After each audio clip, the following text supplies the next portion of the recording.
ಚಿತ್ರದುರ್ಗದ ರೇಣುಕಾಸ್ವಾಮಿ ಕೊಲೆ ಪ್ರಕರಣದಲ್ಲಿ ಇವತ್ತು ದರ್ಶನ್ ಪವಿತ್ರ ಗೌಡ ಸೇರಿದಂತೆ ಎಲ್ಲರೂ ಕೂಡ ಕೋರ್ಟ್ಗೆ ಹಾಜರಾಗಿದ್ದರು. ಕೆಲವರು ಜೈಲಿನಲ್ಲಿ ಇರತಕ್ಕಂತವರು ವಿಡಿಯೋ ಕಾನ್ಫರೆನ್ಸ್ ಮುಖಾಂತರ, ಇನ್ನು ಉಳಿದವರು ಖುದ್ದಾಗಿ ಇವತ್ತು ಕೋರ್ಟ್ಗೆ ಹಾಜರಾಗಿದ್ದರು. ಈ ಸಂದರ್ಭದಲ್ಲಿ ಒಂದು ರೀತಿ ಪತರುಗುಟ್ಟುಬಿಟ್ಟಿದ್ದಾರೆ ದಾಸ ಅಂತಕ್ಕಂಥದ್ದು ಗೊತ್ತಾಗ್ತಾ ಇದೆ. ಕೋರ್ಟ್ಗೆ ಮತ್ತೆ ಹೊಸ ಬೇಡಿಕೆಯನ್ನು ಇಟ್ಟಿದ್ದಾರೆ ದರ್ಶನ್. ಇವತ್ತು ತುಂಬ ಚಳಿ ಇದೆ ಸರ್, ಬೆಡ್ಶೀಟ್ ಕೊಡಿಸಿ ಸರ್ ಅಂತ ಅವಲತ್ತುಕೊಂಡಿದ್ದಾರೆ. ರಾತ್ರಿ ಇಡೀ ನಿದ್ದೆ ಇಲ್ಲದೆ ಕೂರ್ತಾ ಇದ್ದೀವಿ, ನಮ್ಮಿಂದ ಬೇರೆಯವ್ರಿಗೂ ತೊಂದರೆ ಆಗ್ತಾ ಇದೆ, ಜೈಲಲ್ಲಿ ಸಿಕ್ಕಾಪಟ್ಟೆ ಚಳಿ ಇದೆ ಸರ್ ಅಂತ ದರ್ಶನ್ ಕೇಳ್ಕೊಂಡಿದ್ದಾರೆ.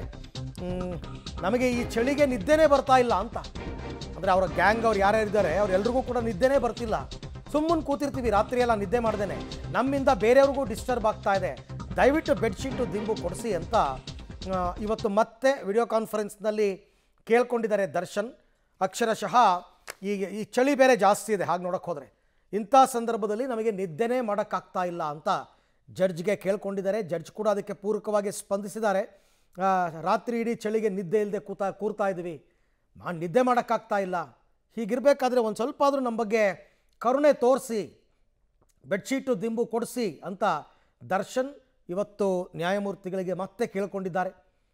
ನ್ಯಾಯಮೂರ್ತಿಗಳು ಕೂಡ ಅದಕ್ಕೆ ಪೂರಕವಾಗಿ ಮಾತಾಡಿದ್ದಾರೆ.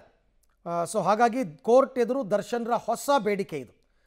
ಈಗಾಗಲೇ 2-2.5 ತಿಂಗಳು ದಿಂಬು ಮತ್ತು ಬೆಡ್ಶೀಟ್ಗೋಸ್ಕರ ಅವರು ಕೋರ್ಟ್ ಮೊರೆ ಹೋಗಿದ್ದು ನಿಮಗೆಲ್ಲ ಗೊತ್ತೇ ಇದೆ. ಇವತ್ತು ಮತ್ತೆ ಕೇಳ್ಕೊಂಡಿರ್ತಕ್ಕಂಥದ್ದು. ಸೊ ದರ್ಶನ್ ಅವರ ಈ ಬೇಡಿಕೆಗೆ ನ್ಯಾಯಮೂರ್ತಿಗಳು ಹಾಗಾದರೆ ಏನು ಹೇಳಿದ್ರು? ಜೈಲ್ ಅಧಿಕಾರಿಗಳಿಗೆ ಜಡ್ಜ್ ತರಾಟೆಗೆ ತಗೊಂಡಿದ್ದಾರೆ. ಅಗತ್ಯ ವಸ್ತುಗಳನ್ನು ಕೊಡೋದಕ್ಕೆ ನಿಮಗೇನ್ರಿ ಕಷ್ಟ, ಕೊಡಿ, ಜೈಲು ನಿಯಮದಲ್ಲಿ ಏನಿದೆಯೋ ಅದನ್ನು ಕೊಡಿ ಪಾಪ ಅವ್ರಿಗೆ ಅಂತ ಜಡ್ಜ್ ಹೇಳಿರ್ತಕ್ಕಂಥದ್ದು. ಅಲ್ಲಿಗೆ ದರ್ಶನ್ಗೆ ಬೆಡ್ಶೀಟ್ ಕೊಡೋದಕ್ಕೆ ಜಡ್ಜ್ ಸೂಚನೆಯನ್ನು ಕೂಡ ಕೊಟ್ಟಿದ್ದಾರೆ. ಜೈಲಧಿಕಾರಿಗೆ ಜಡ್ಜ್ ಇವತ್ತು ತರಾಟೆಗೆ ತಗೊಂಡಿದ್ದಾರೆ ಕೋರ್ಟ್ ಹಾಲ್ನಲ್ಲಿ. ಅಗತ್ಯ ವಸ್ತುಗಳು ಅವ್ರು ಇನ್ನೇನು ಕೇಳ್ತಾ ಇದ್ದಾರೆ? ದಿಂಬು ಬೆಡ್ಶೀಟು ತಾನೇ, ಜೈಲು ನಿಯಮದಲ್ಲಿ ಏನಿದೆ ಅದನ್ನು ಕೊಡಿ, ಅದನ್ನೂ ಕೊಡಲ್ಲ ಅಂದರೆ ಹೇಗೆ? ಅವ್ರು ಇನ್ನೇನು ಕೇಳ್ಕೊತಾ ಇಲ್ಲ, ಬೇರೆ ಯಾವ ಬೇಡಿಕೆನೂ ಇಡ್ತಾ ಇಲ್ಲ. ಚಳಿ ಜಾಸ್ತಿ ಇದೆ, ನಮಗೆ ಬೆಡ್ಶೀಟ್ ಕೊಡಿಸಿ, ಚಳಿಗಾಲ ಮುಗಿಯೋ ತನಕ ಅಟ್ಲೀಸ್ಟು ಕೊಡಿ ಅದನ್ನು, ಅಗತ್ಯ ವಸ್ತುಗಳನ್ನ ಕೊಡೋದಕ್ಕೆ ನೀವು ಯಾಕೆ ಹೀಗೆ ಆಡ್ತಾ ಇದ್ದೀರಾ, ನಿಮಗೇನು ಕಷ್ಟ, ನಿಮ್ಮ ನಿಯಮದಲ್ಲಿ ಏನಿದೆ ಅದನ್ನು ಕೊಡಿ ಅಂತ. ಇದು ಯಾವ ಹಂತಕ್ಕೆ ಹೋಗಿತ್ತು ಅಂತಂದರೆ, ಕಾನೂನು ಸೇವಾ ಪ್ರಾಧಿಕಾರದ ಸದಸ್ಯರು ಜೈಲಿಗೆ ಭೇಟಿ ಕೊಟ್ಟು ಜೈಲಲ್ಲಿ ಎಲ್ಲನೂ ಚೆಕ್ ಮಾಡಿ ಮತ್ತೆ ಕೋರ್ಟ್ಗೆ ರಿಪೋರ್ಟ್ ಕೊಟ್ಟು ಎಲ್ಲ ಆಗಿತ್ತು, ಆದರೂ ಸಿಕ್ಕಿರಲಿಲ್ಲ ದಿಂಬು ಮತ್ತು ಬೆಡ್ಶೀಟು. ಹಾಗಾಗಿ ಇವತ್ತು ದರ್ಶನ್ ಮತ್ತೊಮ್ಮೆ ಬೇಡಿಕೆ ಇಟ್ಟಿದ್ದಾರೆ.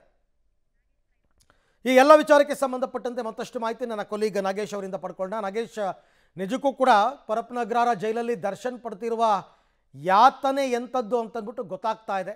ಸೊ ಇವತ್ತು ಏನು ನಡೀತು ಕೋರ್ಟ್ ಹಾಲ್ನಲ್ಲಿ, ಮತ್ತೆ ಜಡ್ಜ್ ಕೊಟ್ಟ ಸೂಚನೆ ಏನು? ಅರವಿಂದ, ರೇಣುಕಾಸ್ವಾಮಿ ಕೊಲೆ ಪ್ರಕರಣದ ಆರೋಪಿಗಳಾದ ದರ್ಶನ್, ಪವಿತ್ರ ಗೌಡ ಸೇರಿದಂತೆ ಆರೋಪಿಗಳಿಗೆ ಚಾರ್ಜ್ ಫ್ರೇಮ್ ನಿಗದಿಯಾಗಿರುವಂಥದ್ದು. ಹಾಗಾಗಿ ಇವತ್ತು ಕೋರ್ಟ್ ಮುಂದೆ ವಿಡಿಯೋ ಕಾನ್ಫರೆನ್ಸ್ ಮೂಲಕ 6 ಜನ ಆರೋಪಿಗಳು ಹಾಜರಾದರೆ, ಇನ್ನು ಉಳಿದ ಆರೋಪಿಗಳು ಖುದ್ದಾಗಿ ಕೋರ್ಟ್ಗೆ ಹಾಜರಾಗಿದ್ದರು. ಆ ಸಂದರ್ಭದಲ್ಲಿ ಆರಂಭದಲ್ಲಿ ನ್ಯಾಯಾಧೀಶರು ಪ್ರತಿಯೊಬ್ಬ ಆರೋಪಿಗಳ ಹಾಜರಾತಿಯನ್ನು ಪಡೆದುಕೊಂಡೋದ್ರು. ಅದಾದ ಬಳಿಕ ದರ್ಶನ್ ಮತ್ತು ಆರೋಪಿ ನಾಗರಾಜ್ ಅವರು ತಮಗಾಗುತ್ತಿರುವಂಥ ಸಮಸ್ಯೆಯ ಬಗ್ಗೆ ನ್ಯಾಯಾಧೀಶರ ಮುಂದೆ ಅಳಲನ್ನು ತೊಡೆದುಕೊಂಡಿದ್ದಾರೆ ಅನ್ನುವಂಥ ಮಾಹಿತಿಗಳು ಕೂಡ ಈಗ ಸಿಗ್ತಾ ಇರುವಂಥದ್ದು. ಆರಂಭದಲ್ಲಿ ಈ ಹಿಂದೆ ಏನು ಬೆಡ್ಶೀಟು ಮತ್ತು ದಿಂಬು ಕೊಡುವಂಥ ವಿಚಾರಕ್ಕೆ ಕೋರ್ಟ್ ಮೆಟ್ಟಿಲನ್ನು ಹೇರಿದ್ರು.